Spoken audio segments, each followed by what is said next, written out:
Welcome to IAS Academy. Prior to the 2023 preliminary exam, we will cover 15 questions daily in a video. I have already uploaded 40 test series last year. So, let's start our session. Our first question is, with reference to the cultural history of India, which one of the following is the correct description of the term paramitas?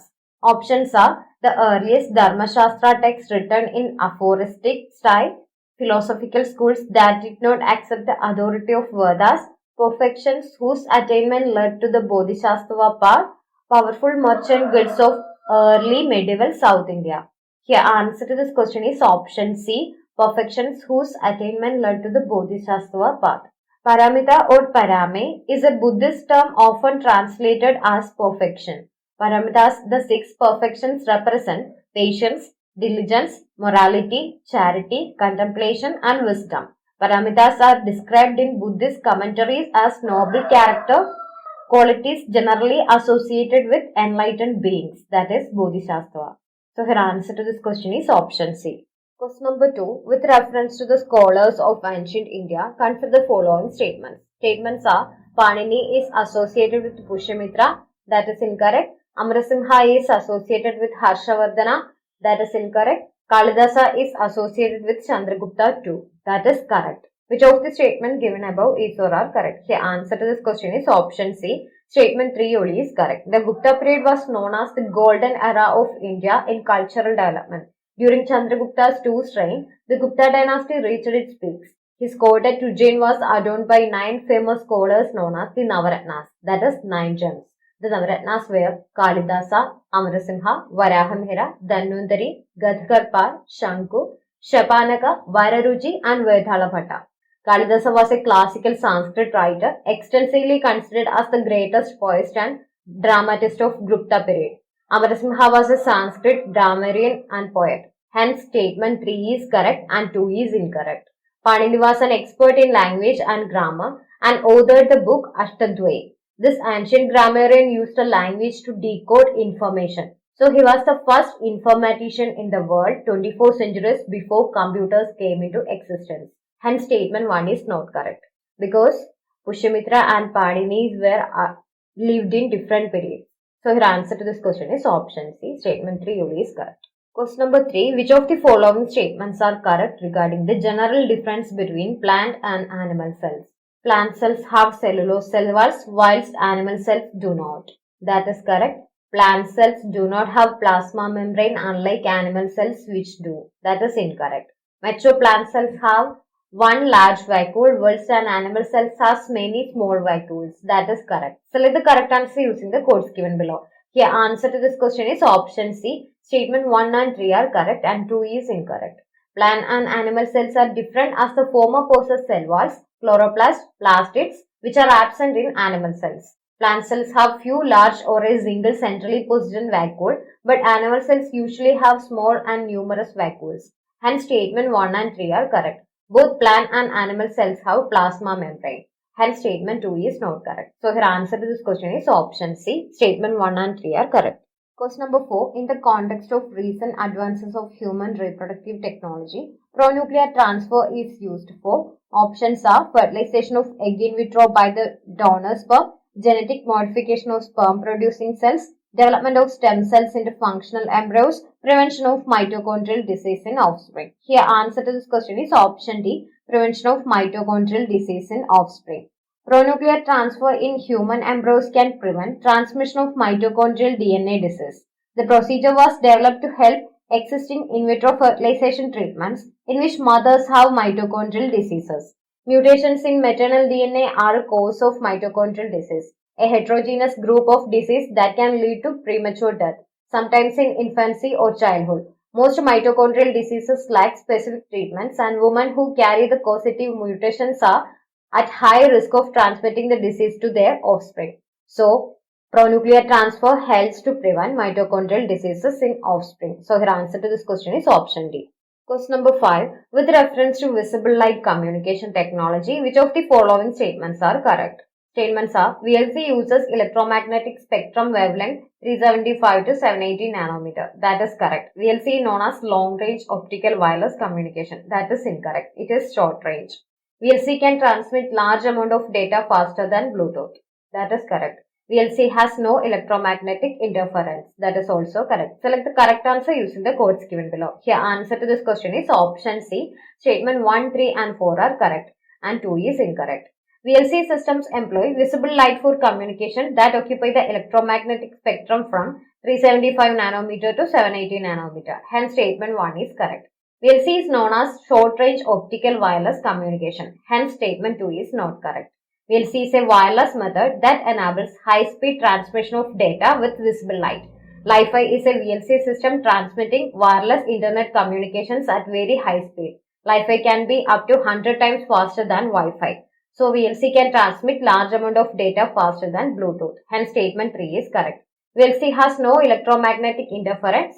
Hence statement 4 is correct. So her answer to this question is option C. Statement 1, 3 and 4 are correct. Question number 6. With reference to blockchain technology, consider the following statements. Statements are, it's a public ledger that everyone can inspect but which no single user controls. That is correct. The structure and design of blockchain is such that all data in it are about cryptocurrency only. That is incorrect. Applications that depend on basic features of blockchain can be developed without anybody's permission. That is correct. Which of the statement given above is or are correct? Here answer to this question is option D. Statement 1 and 3 are correct and statement 2 is incorrect. A blockchain is a form of public ledger. Blockchain derives its name from digital databases or ledgers where information is stored as blocks that are coupled together forming chains. In Bitcoin's case, blockchain is used in a decentralized way so that no single person or group has control.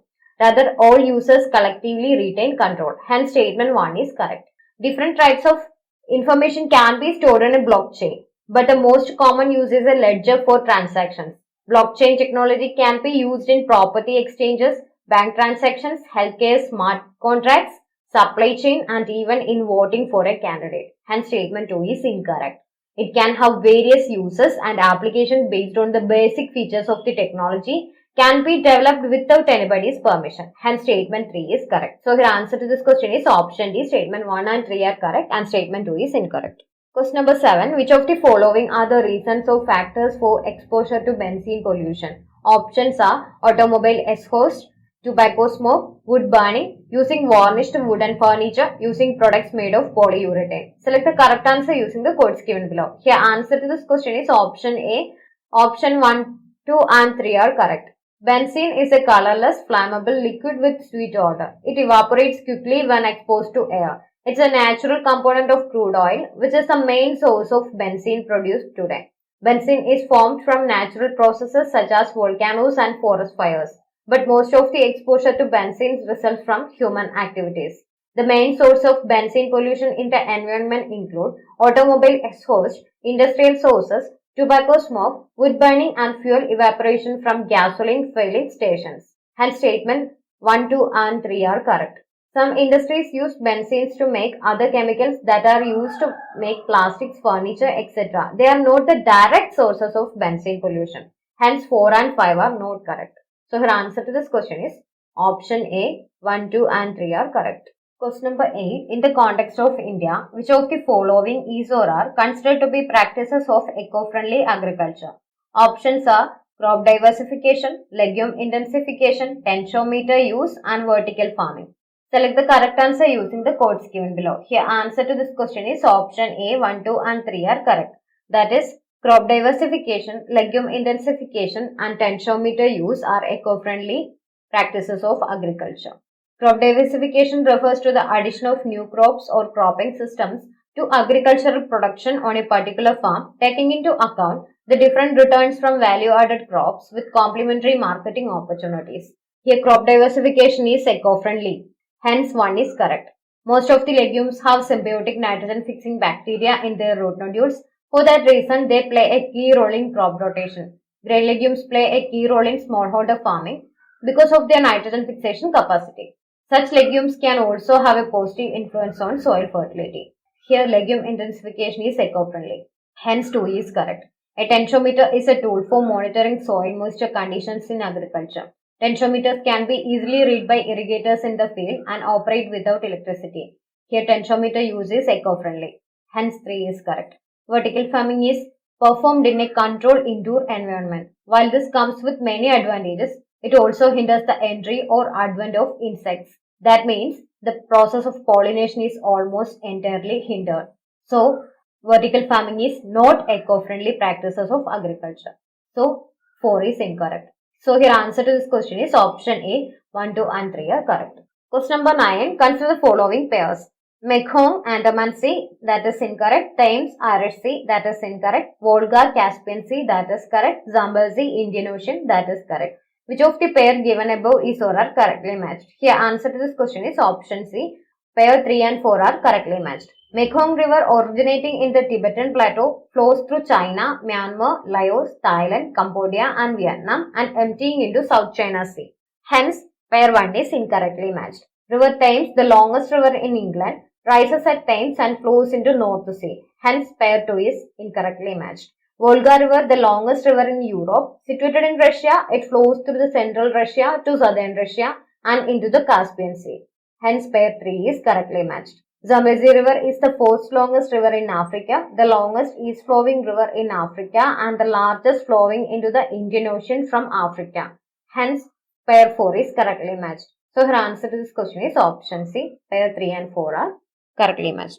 Question number 10. Other than fundamental rights, which of the following parts of the Constitution of India reflect principles and provisions of Universal Declaration of Human Rights? Options are Preamble, DPSP, Fundamental Duties. Select the correct answer using the codes given below. Here, answer to this question is option D, all the above. The objectives of Preamble such as justice, equality and liberty also reflect the principles of Universal Declaration of Human Rights. Hence, 1 is correct. DPSP provided under Article 36 to 51. DPSPs are the principles that aim at providing social and economic justice and set the path towards a welfare state. This DPSP act as obligation on state and are in consonance with human right. Hence, 2 is correct. Fundamental duties are basically civic and moral obligations of all citizens of India. As of now, there are 11 fundamental duties in India, which are written in Part 4A of the Constitution. Article 51A, subclause K talks about providing opportunities for education to the child between the age of 6 and 14 years by the parents or guardian. This aspect somehow relates to Universal Declaration of Human Rights. Hence, 3 is correct. So, her answer to this question is option D, all the above. Question number 11. In India, legal services authorities provide free legal services to which of the following types of citizens? Options are persons with an annual income of less than 1 lakh, that is correct. Transgender with an annual income of less than 2 lakh, that is correct. Member of other backward classes with an annual income less than 3 lakh, that is incorrect. All senior citizens, that is incorrect. Select the correct answer using the codes given below. Here, answer to this question is option E, 1 and 2 are correct. The National Legal Services Authority was constituted under the Legal Services Authorities Act 1987, which came into force on 1995 to establish a nationwide uniform network for providing free and competent legal services to the weaker sections of the society. Persons eligible for free legal services are women and children, persons with disability, member of scheduled caste or scheduled tribes, industrial workmen, persons in custody, victims of natural disasters or ethnic or caste violence or industrial disaster, victims of human trafficking or beggar, persons with an annual income of less than 1 lakh or as notified by the central or state government. So, her answer to this question is option A, 1 and 2 are correct. Question number 12. Gold tranche or reserve tranche refers to. Options are a loan system of the World Bank, one of the operations of a central bank, credit system granted by WTO to its members, a credit system granted by IMF to its members. The answer to this question is option D, a credit system granted by IMF to its members. Reserve tranche or gold tranche is the component of the member country's quota with the IMF, that is in the form of gold or foreign currency. For any member country, out of the total quota, 25% should be paid in the form of foreign currency or gold. Hence, this is called as reserve tranche or gold tranche. The remaining 70% can be in domestic currencies and it is called credit tranche. So, her answer to this question is option D. Question number 13. In India, the term public key infrastructure is used in the context of options are digital security infrastructure, food security infrastructure, healthcare and education infrastructure, telecommunication and transportation infrastructure. Here, answer to this question is option A, digital security infrastructure. Public key infrastructure is used to establish and manage public key encryption, one of the most common forms of internet encryption. Public key infrastructure is a technology for authenticating users and devices in the digital world. Under this system, one or more trusted parties digitally sign documents certifying that a particular cryptographic key belongs to a particular user or device. The key can be then used as an identity for the user in digital networks. So, your answer to this question is option A. Number 14. If you withdraw 1 lakh in cash from your demand deposit accounts at your bank, the immediate effect on aggregate money supply in the economy will be, options are to reduce it by 1 lakh, to increase it by 1 lakh, to increase it by more than 1 lakh, to leave it unchanged. The answer to this question is option D, to leave it unchanged. Because M1 is the narrow money, that is equal to currency held by the public plus demand deposit with the bank plus other deposits. So if you withdraw 1 lakh in cash from demand deposit at your bank, it will transfer to currency held by the public.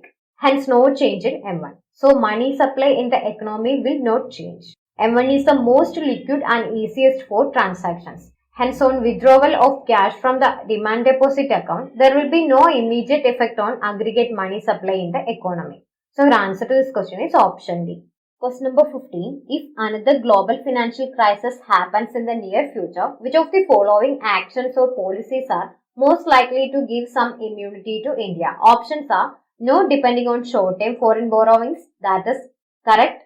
Opening up to more foreign banks, that is incorrect. Maintaining full capital account convertibility, that is incorrect. Select the correct answer using the codes given below. Here answer to this question is option A. Statement 1 only is correct. Both international creditors and the debtor nations suffer significant hardships due to global financial crisis. Both economic and political considerations leave it difficult to resist coming to the aid of distressed nation or region. So India should not depend on short-term foreign borrowings. Hence statement 1 is correct. Foreign portfolio investors today are the biggest shareholders of many foreign banks, meaning in the event of global crisis, the FPIs will withdraw their money and park it somewhere else, thus creating volatility and cash crunch in the market. Also, the financial crisis will most likely to increase non-performing assets burden on banks, making the banks inefficient in NPA recovery and declaring themselves insolvent in near future. So, opening up more foreign banks would be a huge risk for India. Hence, statement 2 is incorrect. Capital account convertibility means the freedom to conduct investment transaction without any constraints. Typically, it would mean no restrictions on amount you can convert into foreign currency to enable you to acquire any foreign asset and vice versa. During a financial crisis, it will be a huge failure and mistake. Hence, statement 3 is not correct. So, your answer to this question is option A. Statement 1 only is correct. So that's all for today. Thank you for watching. We will continue with the next essay tomorrow.